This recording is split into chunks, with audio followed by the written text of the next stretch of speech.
What's going on, ladies and gentlemen, and welcome back to another episode of Elude Stalwart playing Diablo 3. Today, I was thinking we'd probably run on our monk and see what's going on with Towson. He's our level 70 Paragon 729 monk. I think I have him set up for the Wave of Light spec. I don't know what else to call it, but I think I'm just waiting on a couple more set items to make it completely viable and able to actually start working for itself to get gear. And then I got a handful of best in slot items I need to get after that. Now, I've been leveling on the Barbarian, so I may not, I need the Compass Rose and the other item for the Traveler's Pledge. I don't know if I have those on me right now, so I may have to take some time to do a little bit of setup before I get him going. But yeah, after I get, oh no, it's not that one. There's a Wailing Host. Yeah, I might need to log around and get those items from my other characters. Focus and Restraint. Yeah, I'm gonna have to swap tunes, it looks like. I didn't realize my other tunes had the items that I'm looking for. Probably the Warrior, I would say. Pink Rose said, "Ree!" At girlfriends, aunts, I'll be on later if you are. Right on. I was just thinking about running on the Monk a little bit. I need to figure out which character has his... I want to say it's the Warrior, or the Barbarian rather. The Barbarian has the neck and the ring that I need. Psycho Crusher. There we go. I'm just going to try to gear up the monk. I actually need to look up his build that I was going off of in order to figure out what items I still have to get. I know what the item looks like for the cube, for Kanai's cube. There's a staff that I'm looking for. I think it has something to do with the Mystic Allies, but I don't know what the name of it is. I may just do some inventory maintenance as well. Let's see. I'll take off this one. Oh, here we go. The neck and the ring. And I'll also put this potion. Let's put this potion in there, because having resistances is pretty nice. I think that's all I would need. Yeah, we'll do that. I may just run a few regular riffs to begin with, to just kind of get an idea of what the monk kind of needs in as far as his rotation and all that goes. And then I'll push some graders after I figure out kind of where I need to be. I'm on a Torment 7 right now. I don't know if I can do anything more difficult. I'll try a 13 and work my way down if I have to. Alright, so start. And then off on the side, I'm going to open a browser and see if I can get this build that I'm going for. Go on Diablo fans. Now, the neck and the ring right here. Oh, and he already has a resist. Okay, this is just more resist. I'll switch the 78 resistances for my 74 here. Pink Rose says, "How are you today?" And Dark Wolf Gamer says, "I'm back." Welcome back, Dark Wolf Gamer. I'm doing well, Pink Rose. A little sore. I went and tore up the lawn yesterday. Finally got a dry day that wasn't freezing cold, and was able to get a little bit of the lawn taken care of. So, a little wore out from that, but otherwise doing fine.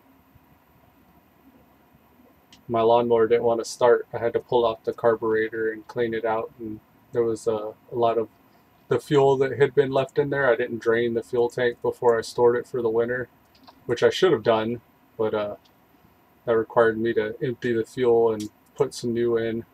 Also changing the oil and stuff. It was a little bit of work. Took me quite a bit of time, but it's done now. Lawn looks great, which I'm happy to say. Dark Wolf Gamer says, good, and you? And, well, I have to go. Alright, man, thanks for stopping by. I'll see you around. Pig Rose said, see ya, Dark Wolf. Take it easy, man. I'm looking for a monk spec right now. It's the, I want to say Juliana build. Maybe it's the Inna build. Yeah, actually it's this one, the Inna build. I'm doing a variant of this one. And I have the offhand already. I still need to get the main hand, Kiyoshiro's Blade, which will increase the damage of Wave of Light by 150 and the initial impact of Wave of Light. If it hits 3 or fewer enemies, the damage will be increased. That's interesting. I already have these. I need Bane of the Stricken, actually, but I do have Bane of the Trapped equipped. This is the staff I'm looking for. It's the Incense Torch of the Grand Temple, which would reduce the spirit cost of Wave of Light by quite a substantial amount. I have the Compass Rose. I need some bracers called Pento's Pride. Wave of Light slows enemies and deals increased damage. So this whole spec is around boosting Wave of Light's damage. Now they're saying Pauldrons of the Skeleton King or Lefebvre's Soliloquy, which is Cyclone Strike. Is this right? Is this the correct build? I don't know if this is actually the right build. There are a couple of things that are different. Pink Rose says, got a new build on the Demon Hunter and joined a clan too. Oh, nice. How is that going? Did you get into any cool clan stuff? I'm actually curious about that because I was thinking about joining a clan myself.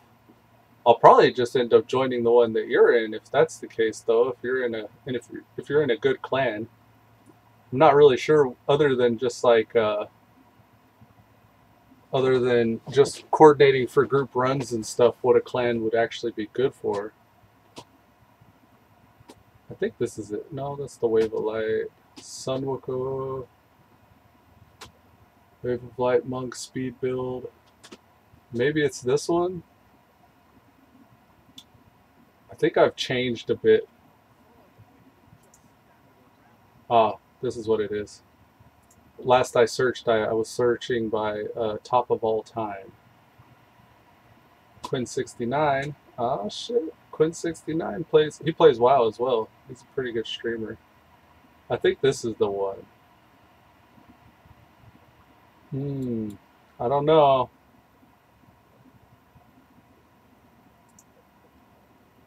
I want to say it's this one. Yeah, this is the one. I recognize these items. I don't know how much this still applies or how much this would actually still be viable, but this is the one I was going for. Chance to double your attack speed when attacking.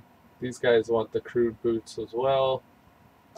The Ring of Royal Grandeur. So this is a little bit older, I think, than this one, or this one rather.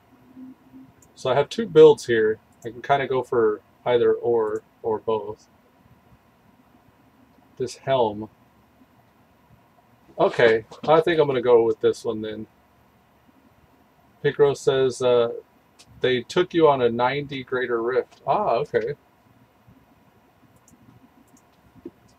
How many of the guild was running? Or was it like a group of 4 of y'all? Or was it just like a couple guys boosting you through? Okay, so this is the build I'm going for. I need Lefebvre's Soliloquy. I have Convention of Elements, Pinto's Pride I need that one-hander.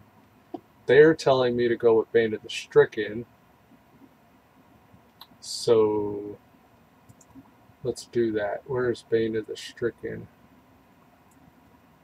I guess I'll be switching that out for my cooldown reduction gem. I quite like having the Gogok of Swiftness though. I'll run with the Gogok for the time being. I kind of see why they say Wave of the Stricken or Bane of the Stricken because the increased damage against Rift bosses. So this spec may end up running with kind of a greater Rift running build or a regular Rift running build from the looks of it. At least as far as I can tell the way I'm gearing it right now. Okay, so this is good. Look at how fast this guy attacks. It's kind of stupid.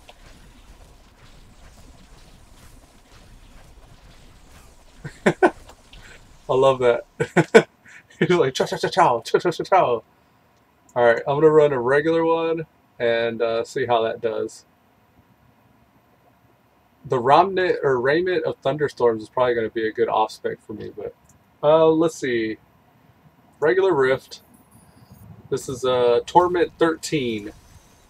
Let's see if I can survive.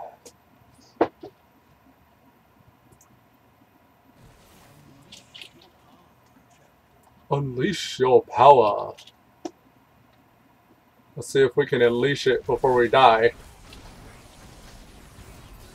I forgot to pull out my allies, but I don't know if I'm going to be able to manage this. Pete Vega says, hi, Elude. Hi, Pete. What's up, Pete Vega? Welcome to the stream, man. Okay, let me pull out my mystical allies. Yeah, I can't do it that difficult. So let's drop to a 10. I may have to go all the way down to like a 5 or something. Alright, let's see. Oh, got some friends.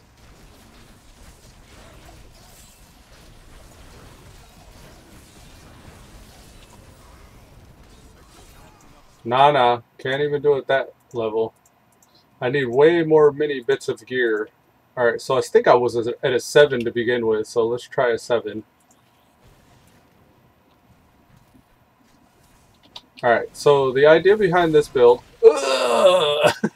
Oh my god! Maybe I was at a 4? Shite. This is kind of whack. Okay. The idea behind this build is going into Epiphany mode. Ow! Why? I don't even know what I'm doing wrong. Youch. Let me repair. Jesus. I think that's what it is. I think I need to switch my gems out because I must have went all of those for whatever reason before. Jeez. So I went all dexterity gems at some point for some reason. I think I had a tank, or I was probably running around trying to DPS or something while maybe Pink Rose was running interference for me. But that's not viable right now. Alright, let's try this again.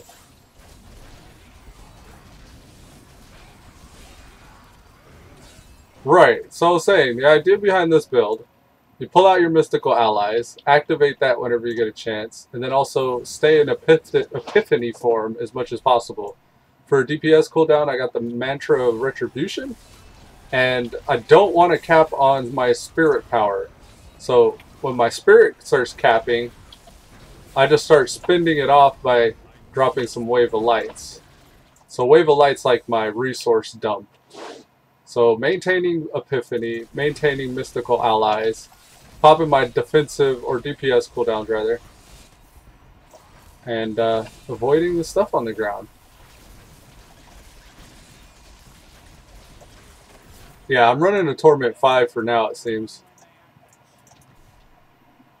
And that's good to know because after I get done with this one, I'll go into doing some Greater Rifts. And I'll do Greater Rifts at 5. I'm not worried about that. Now, I'm going to be collecting stuff as I see it. Even though I don't really think I have to. Now, ideally, we're maxed on our spirit before I go into Epiphany, so I could just spam my Wave of Lights. And with the nature of this build, as I'm casting Wave of Light, I have a legendary gem socketed that makes Wave of Light hit a lot harder to enemies further away. So all the enemies out on the fringes, like the ranged attackers, are going to get whooped up on by the outer bits of my Wave of Light. And this is just for now. Like, I don't have hardly any of the items that I need to make this build, like, supremely viable.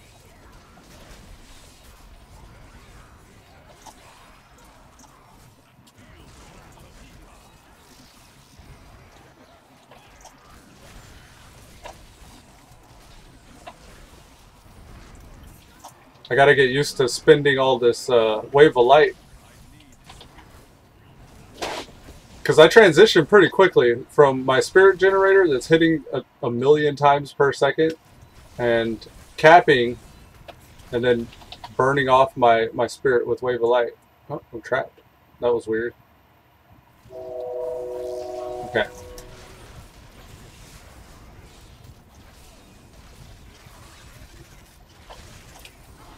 Yeah, this is a very fast-paced spec right now, the way I have it built. I'd like to keep my mantra going the whole time. But I'm hitting that button like, what, every few seconds? Let's see, it's 1, 2, 3, 4. It's like every 4 seconds I gotta hit it. I think I'd want to raise my spirit cap if I'm able to manage to.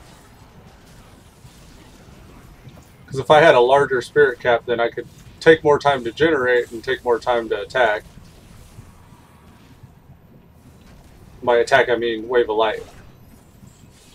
Because wave of light's 75 spirit. So just using it once out of a pool of 265, I'll probably get a good like 4 or 5 casts of it before I go empty. And if things aren't dying very quickly, it's mainly because I'm doing my rotation wrong.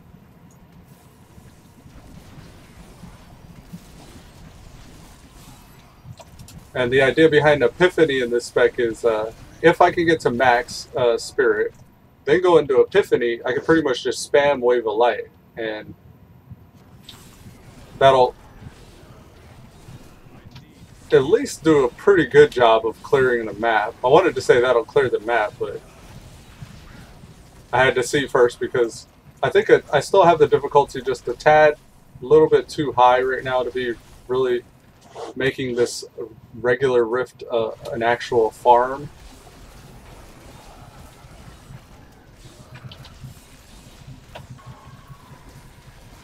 But this is probably about what level I want my greater rifts to be at.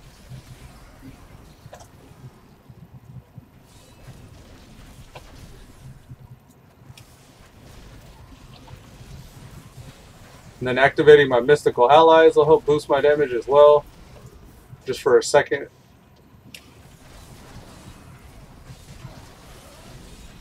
My Epiphany's coming up, so I'm going to want to cap my spirit.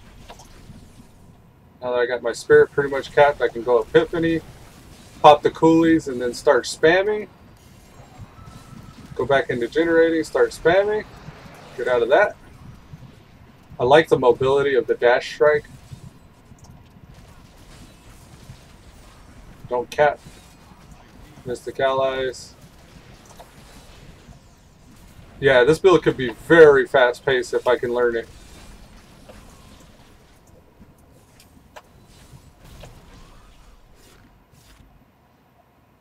You're still seeing the initial hours of my monk right now, so keep that in mind. I am by no stretch of the imagination an experienced monk by any means.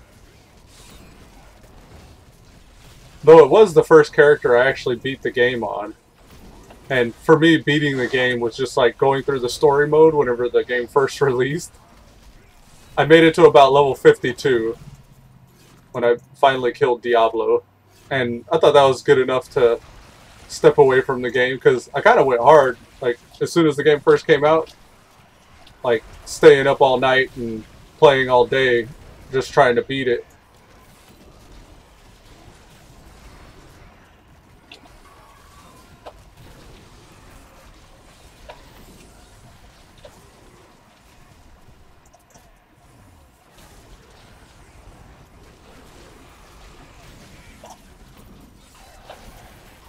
Them pew pew lasers, all kinds of shit everywhere. Going to Epiphany. Now we can actually spam our wave of light. Man, there was all kinds of mess there, huh?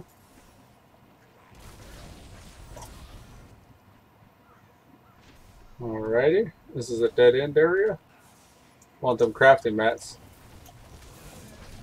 Let's go to the champion packs now. I think I got enough of a grasp Pink Rose says, boost your character later too. Oh, right on. I prefer kind of playing at the difficulty my character's geared on. I'm not as much of a fan as of boosting. I don't I don't know why, but just kind of like standing back and like dying left and right and just getting spoon-fed gear. I don't find any joy or pleasure in that. I'd rather play the game. That's in any game, really. I mean, I'd always say the same in WoW as well. People always offered to boost me through mythics and stuff. But that's just not fun for me. I get very demoralized. Like, I want to quit playing the game whenever that becomes the case. Even if we're just like, I don't know. I get into farm modes, like maybe grind modes, like where the grind is kind of fun, where you're just like mindlessly clearing an entire dungeon, like 1 or 2 pulls at a time. Like that could be okay if I just like if my goal is just I want death's breaths, and I guess that's just because I want to allow myself to like use the gear that I'm getting dropped on my other characters by upgrading them or converting them and stuff like that. If I have plenty of death's breaths to do that, like that feels good because I feel like I earned that gear to like convert or upgrade. But I don't know. I haven't really thought about it a whole lot, but just the idea of it just doesn't sound fun.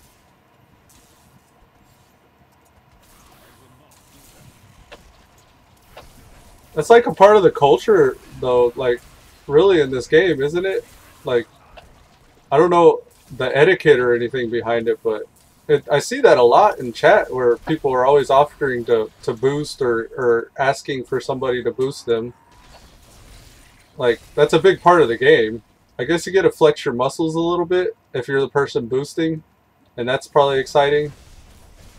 But then also, like, you could get the shortcut if you're leveling, and like if you've already known the grind, if you've already played the game for so many years, like maybe it's more appealing to just get boosted instead of having to like work for hours to get your progression and your gear up. But and maybe then it's more appealing to just get ran through really quick because you're like, been there, done that. Like I've already seen this game. I already know what that experience is. Maybe that's the equivalent of bind on account gear, like in WoW. Like when you've already leveled 5 or 6 alts, it only makes sense to have bind on account gear allow you to one-shot everything to level that character up faster.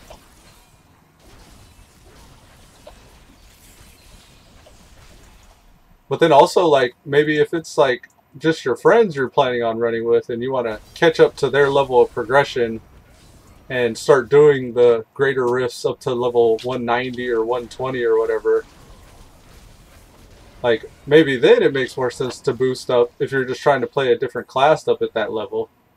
Then it's like, yeah, let's speed run up to that level so we can get to the pushing. But I don't know, like pushing doesn't feel any different to me than just leveling a character right now. I haven't seen the leaderboards or like what the top in-game progression is in Diablo 3 yet. So I'm still kind of just enjoying playing. Even if the numbers aren't really big.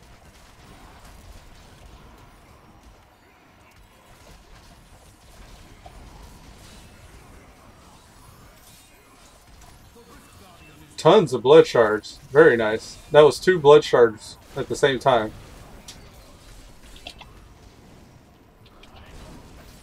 But yeah, Pink Rose says, or we could level them together. That sounds good. I'd be happy to do that. But I also wouldn't want to keep you back if you want to get up to that high level. I don't want you to feel like you gotta wait for me.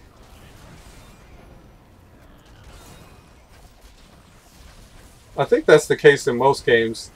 Most games it's like, and this kind of goes back to guilds as well. Whenever I was leveling in, I think, I want to say it was Legion, whenever level scaling first came out, I put out a video about guilds and what guilds used to mean and like what the point of guilds was.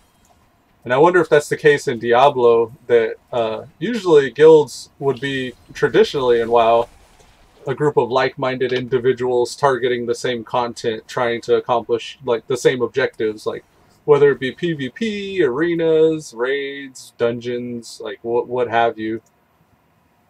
But like I guess I wonder that sometimes, like what's our focus? Like what are we trying to go towards? Right now, for me at least, I'm kind of like testing the waters. I think I haven't really thought about it, but some days I feel like just playing the barbarian. Some days I feel like, hey, that's my best slot weapon. That's the weapon I've been looking for. But yeah, some days I feel like leveling a new tune or trying a different class out. But like, I really don't know what my focus is. I don't know what there is out there that I should be going towards. Oh, I went ancient too. That's awesome. Yeah, buddy.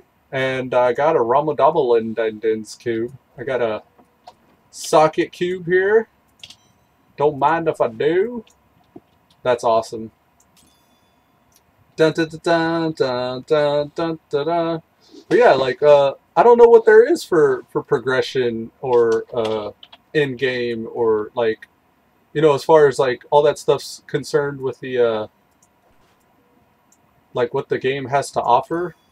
Ultimately, like what's your end goal in this game? To have like all primal ancients? Is that the is it just a gear chase? Like there's not raiding, right? And I don't think there's PvP. So I guess I'm kind of curious about that.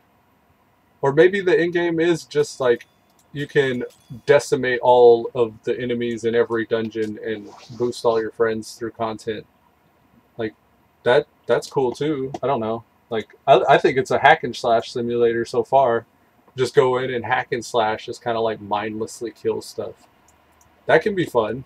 Like especially if you get to the point like Pink Rose and I, we found these little thresholds of like dungeons that we would run where like not everything was a joke or very easily, you know, kind of like taken care of in every dungeon. Like we get to a point to where and I don't know, like I've thought about this quite a bit where like whenever you get to a certain level, like you're either getting one shot or you're one shotting, and that's it. Like there's no like any other way around it. Is like if I'm going in this greater rift, I plan on one shotting everything, or if I can't do that, it's gonna one shot me. And is that it? Is that like pretty much what you can expect? Because you want to beat the timer, and you get to a certain point with that timer where the only reason why time would run out is if you got one shot enough to where like you have the 30-second res. And then once you hit that point, like that's just not fun. It's not fun to like die and have to wait 30 seconds in timeout before you can actually try to one shot them back, you know, and instead I'd like to imagine that like there are tanky specs too, and I'm starting to see those. Like I'm starting to become aware of them at least. Maybe they've always been there, but like Pink Rose, you got a tanky spec with your Roland set for your Crusader, and then also like the Thorns build. I think those are the one and the same, but the Thorns build that Savantin was running, like that's interesting. Like kind of being a tank a bit, but then you enter the problem of having to beat that timer, and then like when you have to beat the timer and you're tanky, like I imagine a trade between DPS and survivability. Like is it the case that you become so tanky that I guess a Thorn spec would be a DPS while you survive, but like I'd imagine there'd be a point to where yeah, you could survive everything, but you're not going to beat that timer. But then maybe it becomes the case that you bring a DPS friend, and then you get kind of the Trinity again, like from WoW. P Vegas says, "Gotta go. See ya. Take it easy, man." And thank you for stopping by. But like the Trinity, like I imagine you get to a point to where like maybe there's like the necessity for a Trinity, like where you need the tank, the healer, and the DPS, and then only after that, like do you get to a point to where I would think that would become interesting at that point. where you start relying more on the players in your party to kind of like, you know, play their role, I would say. Here's a GR5. Let's try GR5. We did get the weapon just now. Oh, I just cleared the map. Okay, what does this thing do? Increases the damage of Wave of Light by 150. If fewer enemies are hit, then damage is increased by 250. Is that what that is? I think I just opened this spec up. So like, here we are. Here's a good example here where now that I'm not being one-shot and I'm one-shotting, it's time to turn it up until I get to the point where I'm able to be one-shot again, right? But I could be missing something. Like, I want to remind viewers that I'm still within the very first few hours of the game. So, I haven't really seen what the top end has to offer yet. And these are all just like my own speculations and opinions.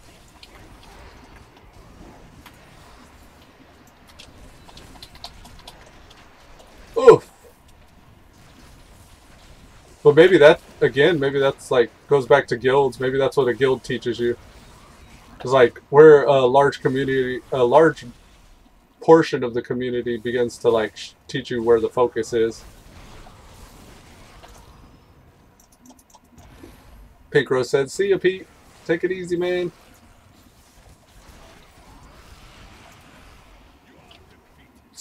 Okay, I'm just looking for the champion packs now then.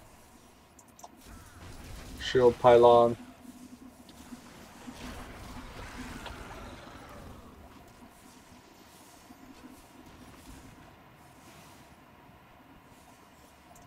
Let's go to the next level. This one usually has plenty of champions.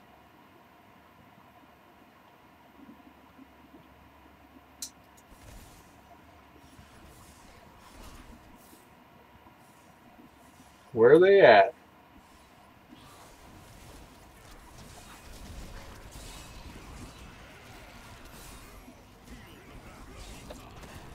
Feel the wrath of Utah. He said, can we find more like that? That's a good idea.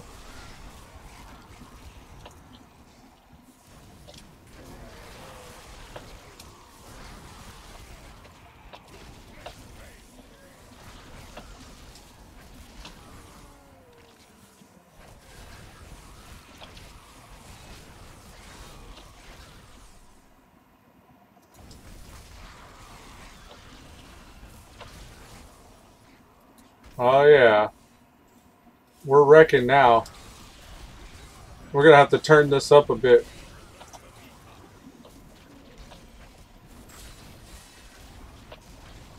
I want to say maybe we could do a 10 now. I don't know if I might still be too weak for a 10 though, because they were one-shotting me at that point.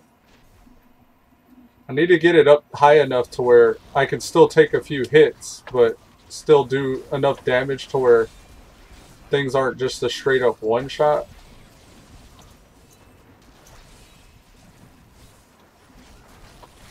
That's what's interesting about Diablo, is it feels like you can kind of tune the game to the difficulty you're kind of comfortable with, or the difficulty that you want to be at.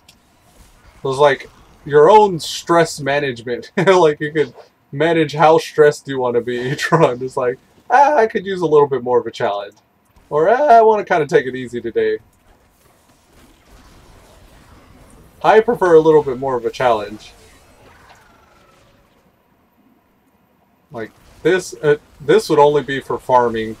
If I just want to sit back and relax and farm, this is about how I'd want it to feel.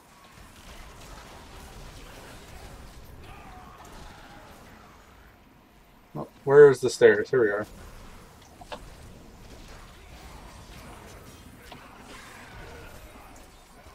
See that with the Epiphany on, I could just sit there and spam Wave of Light. And that's only going to get better whenever I get the staff and the boots and all the other little fixins.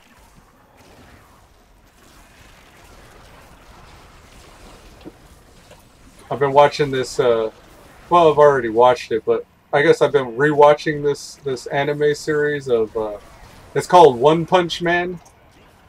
And it's really kind of interesting because it's like a superhero that, and he's really just like an average guy that becomes a superhero that trains to fight enemies and bad guys or monsters or whatever. And he does it like he trains so hard that he gets so powerful that everything's a one shot to him. He becomes the one punch man, and it really demoralizes him that no matter what foe or enemy he faces or that he can find, he can just one shot him. And even if like they're like entire cities being decimated by this foe, like he'll do what's called his regular punch, and he'll say it just like that. He'll be like regular punch, and he'll punch the guy, and it just kind of like unceremoniously just like put his fist out, and he'll take away like a good chunk of the city and that guy in just this regular punch because he's just so overtuned and so powerful. And he like dreams about fighting harder enemies, and he gets excited in his dreams because he feels that rush of a challenge, and like the idea that he might get beat, like that there's a chance that, you know, he could be very well fighting for his survival. And he will wake up and be very sad and heartbroken because he wasn't actually fighting somebody hard. It was just a dream. And somebody will attack or whatever. Like they had these underground or the underlings or something resurfaced. It was like these mole people who've lived under society's belly or whatever for so long, or in the underbellies of society. And he'll go out to fight them after having dreamt about fighting an enemy like them, and he'll just punch the guy one good time and they'll die. And he's like, no, like I had a challenge for a second and it's gone. And he's like all demoralized and sad. I guess that's the struggle with most of these games, is you learn how to min-max, you learn how to get your powerful character all, you know, equipped and outfitted out, and it's like the fights lose their meaning because now you can just run around one-shotting. There's like no threat of danger or death or like, you know, no real punishment to not performing very well, because you could just like circumvent that punishment just by one-shotting everything. And it's like, where's the joy? Like, I don't know. I guess that's kind of why I was on this Life is Futile little kick. I was playing that game Life is Futile because of the grind. But that's really all that game turned out to be, was just a grind. There was like no real threat of imminent danger at any point. Like maybe in the first few hours whenever I was fighting the werewolves and stuff, or running from the wolves for my life, like maybe there was a threat there, but that was pretty easily circumvented once I got an established keep or a castle with a clan or a guild or whatever. Then I was able to just like easily just circumvent the difficulty of the game by boosting myself ahead with the group of people. I'm gonna try a 10. I might have to change it back down because I'm kind of squishy. But yeah, I don't know. It's like there's this medium. There's this happy medium you got to find for the difficulty curve. I want to say it's a 30%. You have to allow the enemy to win at least 30% of the time. If out of 10 games that I run, if I can have the enemy beat me 30% of the time, I feel like that would be a good, like, just an 80 or an 8-3 win-loss ratio. And it's about like finding that, where that's at.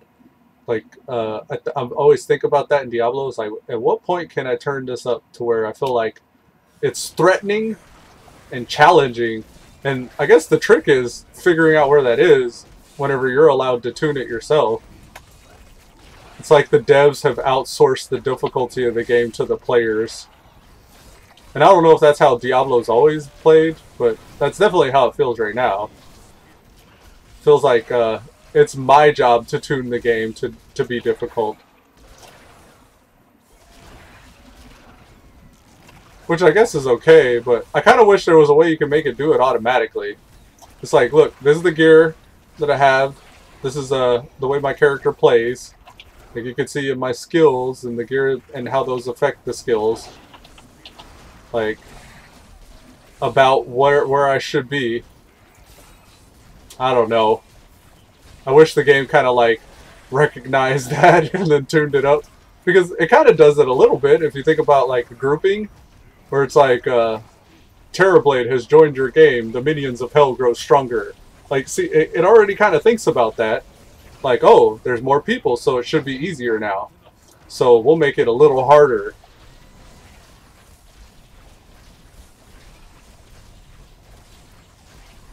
But I wonder if that's just too much to ask, maybe. Maybe it is too much to ask for them to take every single effect of every single item into account and comparing them to my skills and how I'm playing. But I always think, like, if you can have a game like Dota and develop like an AI that can beat a real breathing human being character, I don't think it's going to be very long before we can find an AI in the game that can compete with players like on the level that the Dota players and or even the Go champion had experienced whenever they were fighting those AIs, those self-learning algorithms. Like, I imagine at some point that might become a staple in most games. Just having it tuned to a point to where you could just kind of like, we'll lower this a bit. They're too tanky right now. I'm surviving, but they're too tanky. If I play a little bit more cautiously, then I wouldn't die as much, but that would only slow me down.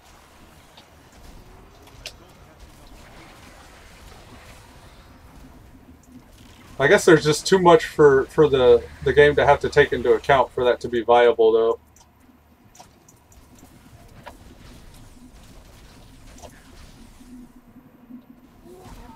Sometimes I have ideas like that about games that I play, and I wonder what I could do with them or where I should put them. It's like, when I was little, I used to dream about growing up and making video games, like being a game developer or a game designer. Like, I didn't realize that's what that was whenever I said that that's what I wanted to do. And if you tell my childlike self, like, what I do now, like, in streaming these video games, like, I would think I would be satisfied with this as an answer. I think that's why I come back to streaming. But, like, I don't know. I wouldn't know where to begin with that. Like, they say go to school, take on more college loan debt and stuff like that. Learn game design. But even that, like, I don't know if I'd like the structure. It's kind of why I do what I do with streaming, is, like, I dictate the structure and I can change it when I feel like. But I have ideas like this that I think would be pretty cool to see in a game. But of course, there's like, without game design as like a degree or something like that, or having had the experience in trying to program or develop a video game, it's easy for me to say, you know, because I don't see all of the background operations of what goes into making a game like Diablo 3 or World of Warcraft. But I feel like there are people out there doing it. Like, there are people making better games that they would like to see in the world. That's why I opted into Star Citizen, because I thought it would be really cool to play in a persistent universe, flying your own spaceship. And I imagined at the time whenever I was doing it that I would have like the Oculus and be able to actually hop in that pilot seat. Because to me, like, whenever I'm using like the Oculus Rift or a VR headset and playing a game, that's essentially what you're doing. It's like hopping in the vehicle with those type of pilot games. You really do feel like you're in that spaceship, or you really do feel like you're in that car. The pilot games, I think, work the best with the VR, because it doesn't require you to like move around like Call of Duty and take into account other people moving around. That's one thing I'd like to see happen in VR as well. Is like, I want to see more multiplayer experiences in VR. Because right now, most of the experiences you get are single player. I'd be interested to know if there are any multiplayer experiences. I mean, I've seen people jimmy rig Call of Duty. But, yeah, I don't know. Like, I kind of stopped looking at it because I got demoralized. I wanted my laptop to run that headset. Like, because I got the Oculus DK2. but it doesn't support it for whatever reason. It did whenever I first got the headset. I was able to run it on this laptop, but graphics update or an update came out for the Oculus itself that made it to where my laptop doesn't support it anymore. Which is probably a good thing because my laptop kind of ran it like crap anyways. But I haven't looked at any of the newer developments in the VR technology other than what you've seen on the PlayStation 4 that I've streamed with Skyrim, and I've even played Beat Saber, but I couldn't actually log into my YouTube account for whatever reason on my cousin's PS4. But Beat Saber's pretty cool. I really like that game. It can still come quite a long way for user friendliness, though, the VR stuff. There's still a lot of finagling you got to do in setting that stuff up that makes it kind of like harder to kind of like make it a part of everybody's living room entertainment set. At least in my opinion, it seems. And also, at least without having to spend, you know, thousands of dollars.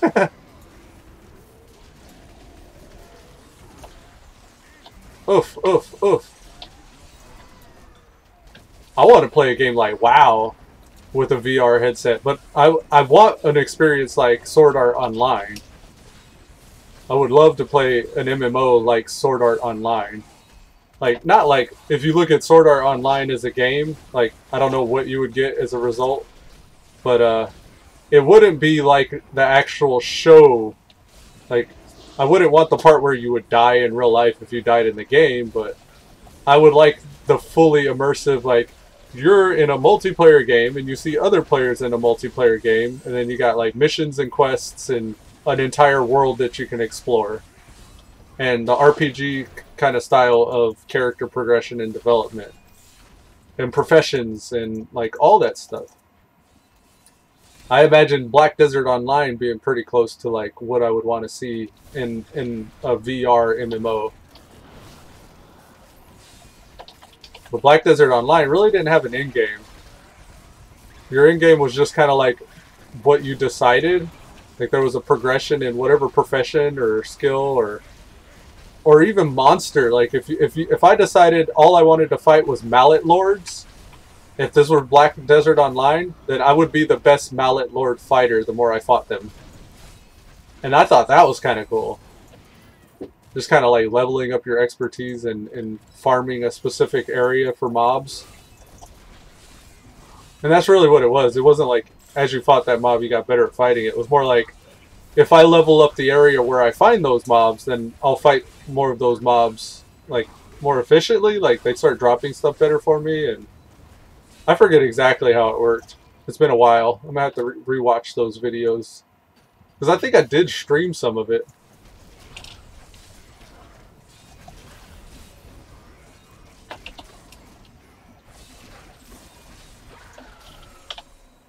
Okay, we're starting to get some stuff. This helm, I think, is the same as this one. Inna's Radiance, Inna's Radiance. That's fine, though, because I can re-roll it. And I could get, probably, what else is there? A two-hander? I wouldn't want the two-hander, though. I would want the chest, the hands, or the waist. Ideally, the waist, I think. Yeah, ideally the waist.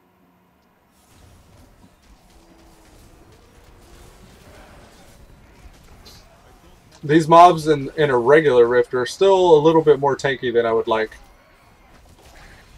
But I think I would farm, what is this, an 8? Yeah, I would farm an 8 Greater Rift. Or I would probably, it would probably be pushing on this guy. I would push an 8 Greater Rift, I think. I want to get up high enough to where I'm reliably leveling my legendary gems, though. And I am kind of pushing myself right now. Yeah, these guys are so tanky. I could do better at keeping my retribution on.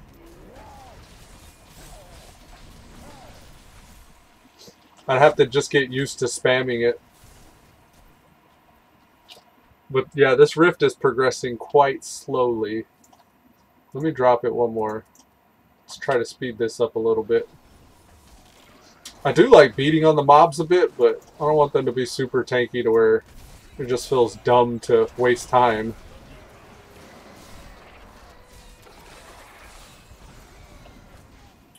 That's a little better.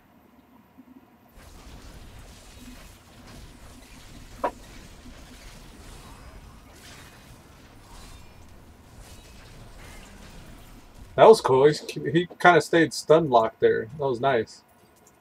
I was expecting hammer time on my face.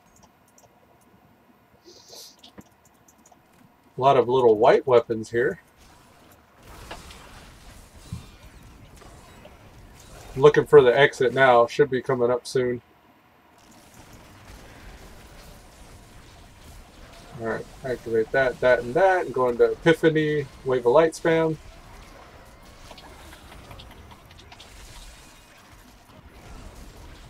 Got hit by one of those.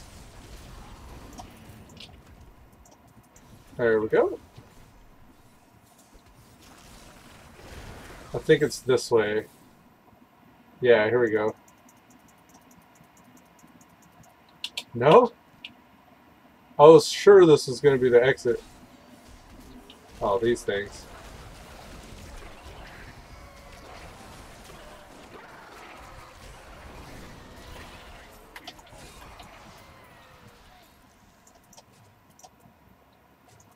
I should be getting close to it by now.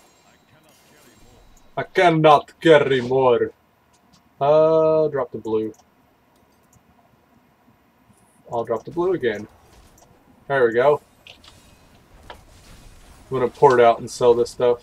Whoops, whoops.